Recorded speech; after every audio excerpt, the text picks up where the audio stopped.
Hello mga kakingdom, at tayo'y pinalad na maging top performer nung last quarter. Ang awarding ay ginanap din ay sa may Four Seasons Hot Spot at Hot Pot pala. Ay kasasarap din naman ng mga ulam din na ay kami sinabihan na kumain na muna at bago magsimula ang program busog na. Ayan pa lang sa baboy palaang, sa manok. Syempre dahil di tayo nakain ng mga yan, beef ang o-order natin.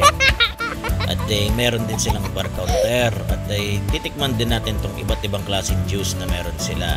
So sisimulan natin din sa cucumber juice. Tama na muna siguro aray sa first batch ng kain. At may hotpot pa sa gitna. Ito si Jope, parang politiko Ganun din daw yan. Abay, tinanong ko kung sino pa si Muno huling-huli nakatingin kay Francis paano ga naman, sinigangan niluluto, nilagyan ng tahong, siomay, kalabasa, tsaka repolyo. Kalo ko mamaya sirit ang puwet. Marami din sila din ng tinapay, mga iba't ibang klaseng dessert na luto, may mga puto, may mga cake na iba't ibang variety. Ayan may chocolate, may ube, may strawberry, may melon, may pandan. Ayan pa may cake pang malaki. At syempre sa ice cream, nakalimang balik tayo dito mga kakingdom. Alright. At merong halo-halo pa din ikaw na lang magtimpla.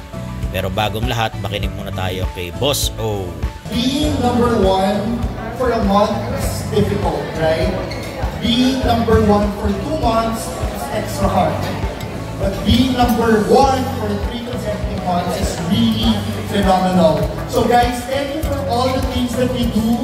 Thank you for a great quarter. We want to see you again next quarter. Kelvin Carmelo, Kurt, Damal Laon, Lady Lloyd Angeles, Marie. Siya nga naman, aking sinadyang videohan nang tinatawag ang aking pangalan. Pagbigyan niya at minsan lang. Si Jobe seryoso sabi wag pupunta din ng malungkot maglalas batch lang tayo ng kain mga kingdom para masulit naman natin ang itolyo kain. At kinabukasan tayo magdadayet na lang.